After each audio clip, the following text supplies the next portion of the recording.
Um, what was the question?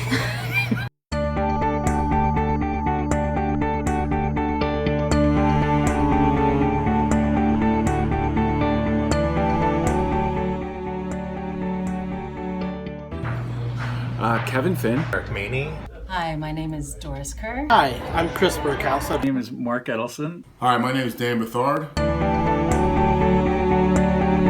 One of my favorite memories is my brother Brian is one of our brewers, head brewers, now a regional brewer, and he won a medal at the Great American Beer Festival in 2012. And I'd been going for many years, but I'd never gone up on the stage. And when he won that medal, I don't know what happened, but I just said, you know what? I'm going to go up with him. I was really proud of him to win that medal.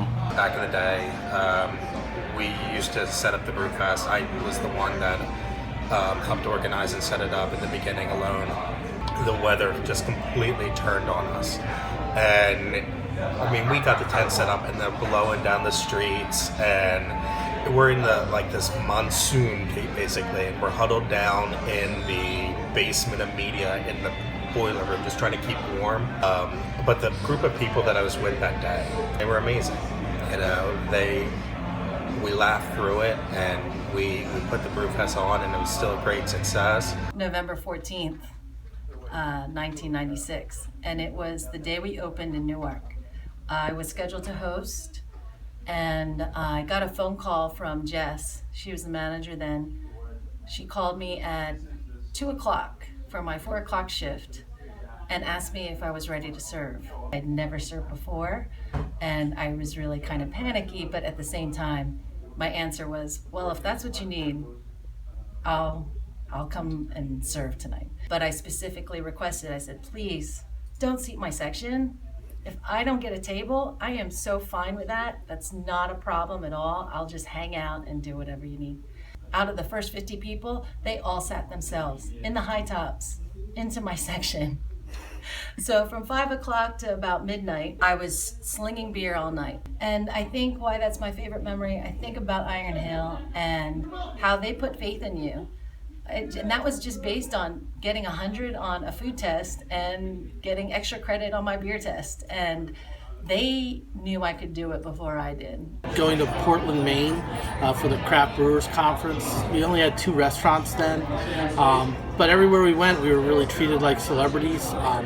You know, as just a manager at the time, people were asking me questions about our food, our beer, training, anything you could think of. And it was just amazing seeing that early on, that how big a part we were of the brewing community and how forward-thinking we were for the brew pub industry. Without a doubt, I think my favorite memory is the first medal we won at the Great American Beer Festival. So that was in 1997 in Denver.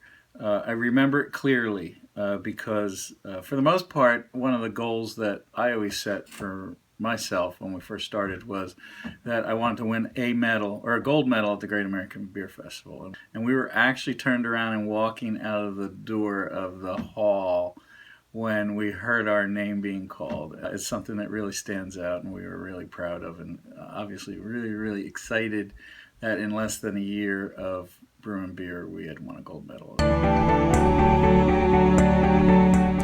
Over the years, something that stayed the same, I believe, has been the philosophy of our food program. We started out creating menus and food items that go well with beer, use fresh ingredients made from scratch, and I don't think that's ever changed over the years. You know, the integrity of the company. The integrity really makes me proud to be part of the company. You know, I think our focus on quality, producing quality beer, has not changed. We just won our medals for the 20th year in a row at the Great American Beer Festival. That's the longest streak for any craft brewery in the industry. When we first went to the Great American Beer Festival in 1996, there's maybe 400 or 500 breweries competing. Now I think there's about 2,000, and probably 4 times as many beers. And for us to win over those years, for that many years, year in and year out, I think just really shows our commitment to making great beer. Kind of the family atmosphere that we always have had. It's changed over the years in terms of who fosters that. Certainly, when we knew everybody's name, we were kind of in that group. But every restaurant has kind of that family atmosphere still, and that's important to us culturally, and that's something that I think has remained the same. We always took the work seriously. It was always a drive for excellence and to be the best that you could do right there that day. And to aspire to go above and beyond a guest expectations to wow that guest, I don't think that's changed. Something that has changed over the years about our food program is I believe the dishes and our menus have evolved and gotten better over the years. The more experience and knowledge we've gained with pairing our food with beer, cooking with beer, flavor pairings, etc., have led to just more sophisticated dishes, still keeping with the philosophy of our food program. I think that we've become more disciplined and more focused. But I think the big thing is, when we opened 20 years ago, we weren't sure exactly what we were going to be. In the first 3 restaurants, we had billiards tables. We used to do live music. We were a little bit more bar focused than we are now. And I think as the business evolved and we saw where we were and what was really driving our business and what was important and really what we were good at, we stopped focusing on that part of the business and really focused on the food. I like to say that we would be a successful restaurant even if we didn't have a brewery. That doesn't mean that we would ever not have a brewery, but it goes to show about the talent that we have. And we don't talk about a lot of the talent, or at least I don't talk about it enough, the talent that we have in the kitchen. The amount of structure that we have has completely changed.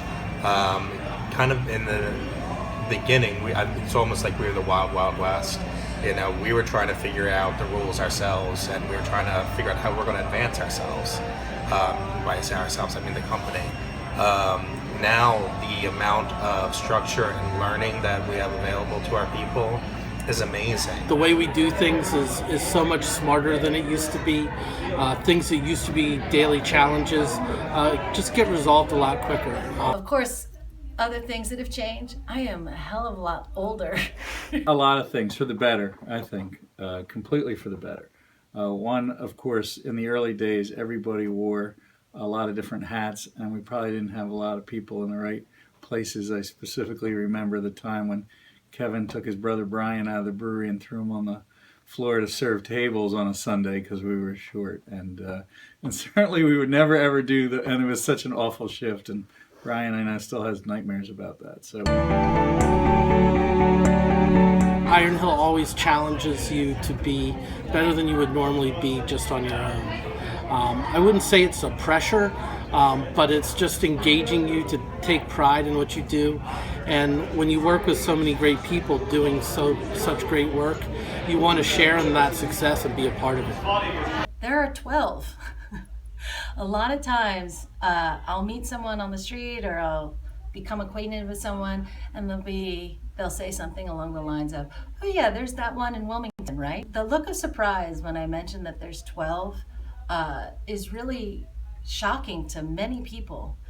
That means that they're doing such a good job to be the unchained, to connect with people in a way that isn't cookie cutter, it's really special. the majority of our brewery staff is homegrown, which means that they are employees that we've brought up through the ranks.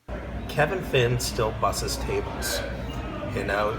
On Friday nights, he'll pick a restaurant and he'll go in there and he'll just try and help out in the restaurants. I think he still loves the fact that he can get in there and work with his people. I'm going to change the question a little bit and say, what would an outsider not know about Kevin Finn and his job and role at Iron Hill? I just talked about our commitment to beer. When I got into this business 20 years ago, I loved beer, and I got into it more to make great beer. There wasn't a lot of good craft beer in the market at that point.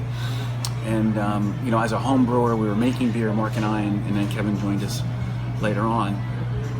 So that's really why I started it. And I thought back then, 20 years ago, I'd make beer for a year, and then I'd go on to do something else, because unless we were really successful, I didn't think that the business would support the three of us. And of course, we were really successful. That first year, we anticipated doing about $2 million in sales. We ended up doing $3 million. And that extra $1 million was in food sales. And that really drove our business. I became a restaurant manager really quickly, and I wasn't a very good one for all the restaurant managers that are listening, and I think they know that. But what really drives me and what gets me out of bed in the morning now is the people that work for us. You know, you're interviewing a lot of people that have been with us for 20 years, and it's pretty amazing that, you know, the Dan Bethards and the Doris Kerrs and the Justin Sprouls and the Chris Berghouses and the Eric Maneys, and I can go on and on and on, have grown up. You know, they all pretty much started in hourly positions and now are in leadership roles in our company, and you know, that's pretty thrilling for me. That's pretty satisfying to be able to see people like that grow and evolve and have 20-year careers in the restaurant industry, which is a really challenging industry. Cheers to 20 years!